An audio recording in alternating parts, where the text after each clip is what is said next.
The Empire. They used to rule the land, starting as one of the first tribes, the Caradoi, and spreading like no other, taking lands from tribes and building their own way throughout the world until they became the empire that they are today.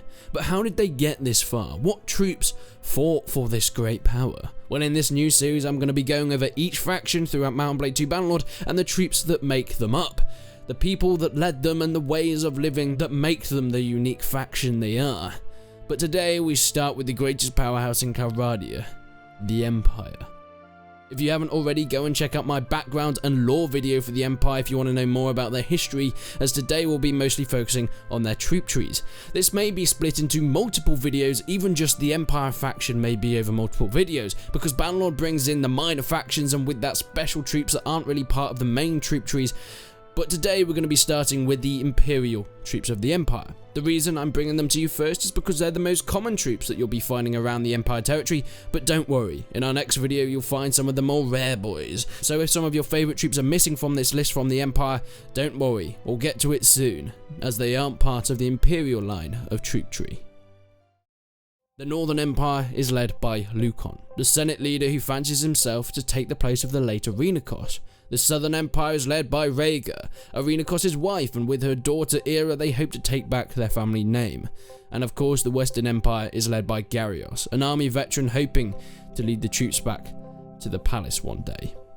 The Imperial army of the Empire starts off pretty light. Like most factions, their recruits aren't exactly the most hardy. Equipped with the Roman Spada, they have a better reach than a lot of the other factions' recruits, as the Spada is one of the more lengthier swords. Additionally, they also have a leather cap and tunic, so whilst giving them some protection, they aren't exactly immune to arrows, to say the least. Once upgraded though, the recruits can either be archers or footmen.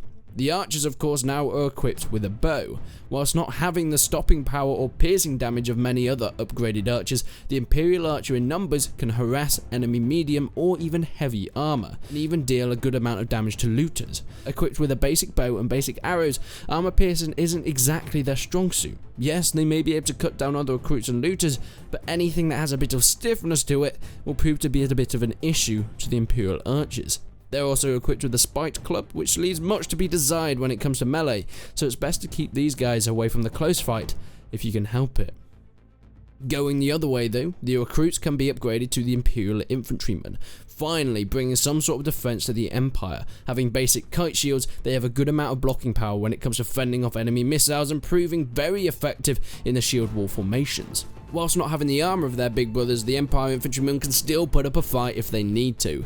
These guys are fully equipped with padded leather gambeson, now giving them a bit more absorbing power over their recruit predecessors. They also have shields and still keeping that Spada from before, but now they have been equipped all with head armor, many still with leather caps but also some in mail coifs, giving them a bit more protection to that overhead swing or wild arrow shot. Sticking with the infantry corner though, the Imperial Trade Infantry take what their younger brothers had and sort of just push it up a notch. All with heavier gambeson now, heavy leather shoulder straps and metal helms, they are really tough fighters. This is really where the Empire's famed infantry comes into its own. They keep the same not so amazing but still doing the job type of shield, but they're also equipped now with javelins, giving them a ranged element and the opportunity to pepper the enemies before the charge is given, loosening up their opposing ranks. But if you love the way the arrow works, the Imperial Archer can be trained and upgraded to the Imperial Trained Armor. These guys are great. I mean, they don't step up the game massively from their regular archer brothers, but they sure do look good. Equipped with padded armor and a cloth hat, I mean it doesn't do much, but it sure keeps their head warm. They also have a better bow, not quite as ranged as their other faction counterparts, but still doing their thing. And of course swapping that terrible spiked club from their predecessors to a more suitable infantry Spada, and you'll find that's a bit of a theme throughout the Imperial lot, the Spada being the chosen weapon. But the trained archer isn't good enough, you yell at me, scaring my unborn child. Well, look, let's sort that out. I bring you the Imperial Veteran Archer. These guys really don't pull their punches, bringing heavier leather armor, studded armor, let's not tell Lindy Page, reinforced gloves, and an almost lovely kettle hat. I mean, I say almost, what do you even call that hat? And of course, better arrows, being able to shoot much further and with better piercing damage than any before. Putting them out in a field against a cavalry force, you may think that will clean them off the face of the sandy dunes, but no. Not only is their first volley devastating, but even when the horses got closer, pulling out their swords can prove to be deadly, even for archers. Pinging arrows left, right and centre, toppling horses and their riders alike. It was a bit of a slaughter. Yet since the beginning of the Imperial tree that we've looked at so far, we've seen a lot of infantry and archers. Yeah, but at tier 4, it starts to get a bit interesting. No longer is it just bowmen or swords. The Imperial trained archers don't only have the ability to be upgraded to the veteran archers, but also the Imperial crossbowmen. Putting down their bows and picking up the crossbow, they gain the extra range than their archer components, equipped also with an extra scarf to keep them safe. They can head onto the battlefield in full prowess, knowing their boosted range and piercing armor can give them a dangerous advantage in longer set encounters. Unfortunately, their slower reloading time crossbows mean against cavalry and other long-ranged archers of the same number, they're pretty weak, as unfortunately it's quantity, not quality, when it comes to some type of fight. The next tier of infantry after the trained infantry really step up the game. These are the Imperial Veteran Infantry.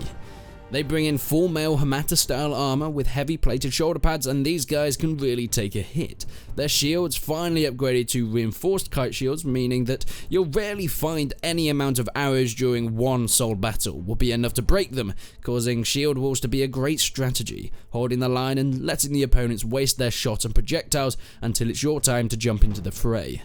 Furthermore, the veteran infantryman is equipped with a spear, giving them anti-cavalry defenses, and that comes in useful very often, especially when fighting the Azerite or Khuzait tribes.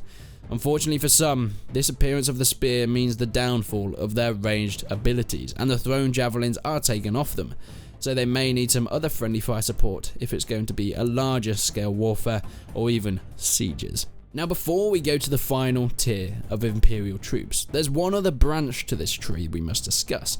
Now we've seen the crossbowmen branch off the archer tree, but there's another branch off the infantry tree. The trained infantrymen of before can, yes, be upgraded to the veteran infantry, as we've just spoken of, but additionally they can be upgraded to the Imperial Menavliton. These fine soldiers, whose name derives from the Greek word for great, funnily enough, are the first true show of dedicated spearmen in the Empire's ranks. With similar armor to their veteran infantry counterparts, instead of the shield, they now have a long spear, using for anti-cavalry and formation fighting. This does, however, make them very vulnerable to enemy archers, so keep them close behind your Legionary shield wall. But even if the going does get tough, they can put away that long shaft and pull out their spartha for more close-ranged engagement. And here we are. Tier 5 of the Imperial troops of the Empire. The ones that you're all aiming for, the ones that are truly feared on the battlefield. Everything that came before is just child's play compared to these odd fellas. The Imperial trained crossbowmen are better in every way than the originals. A heavy lamella style armor, better crossbows, and now equipped with shields, and of course that long curved saber, great for cutting through enemy soldiers. Whilst they are of course incredible at long range, the shield and sword combo gives them some real stopping power on the ground in close combat additionally, similar to that of the trained infantrymen. Yet they are unmatched when it comes to holding defensive positions from any other faction. The top tier archer is of course the Palatine Guard, now equipped so heavy they might as well be infantry. These archers have increased range, giving the advantage in most ranged battles against other similar types. Additionally, heavier helms and stronger bows. Once again, the Imperials don't only make their range great from afar, but give them an extra deadly edge when the enemy thinks that they're cocky enough to get up close and personal. There isn't much more to say about these guys other than they will slap you up. But if you thought you heard it all, you thought the Imperial line of the Empire was expanding as far as it could expand, not so quick. Not only did we bring in the spears and the crossbowmen as an extra branch to the Imperial line, but now the Empire has a take on horse archers. The Imperial Bucellari are what happens when you put the Palatine Guard on a horse and teach him how to multitask. With heavy scale armor, strong arrows, and even stronger bows, these guys can run rings around anyone that pisses them off. Yes, they may not be as fast and nimble as their Khuzait templates, but the Empire took that idea from the tribes and gave them a sure lick of paint, giving the ability to take a hit as well as dish one out. I myself took 132 Imperial Bucellari against an Azerite army of 900. The battle was long. My guys fought hard, and yes, we did end up losing, but the enemy only survived with a mere 100 troops in their army remaining, a true testament to the Bucellari's skills and talent. Not only did they run rings around the Ezrai horde, but they gave it a good go when they were told to drop their bows and go in for the charge, with their heavy armour saving them on multiple occasions. The highest tier Spearman is the elite Manavliton. Keeping the sword and spear combo from before, they increase in armor and strength, and as you can see when they fight in groups, they can take on enemies twice their number, not only being deadly to the cavalry but the opposing infantry, hunting them down just as well as their legionary counterparts. Now speaking of legionary counterparts, this is the cream of the crop for the Empire. Some of the best infantry in all the lands, not just the Imperial or Empire realms, boutiqued head to toe in extremely heavy armor. It would take an absolute pounding to put these guys to sleep.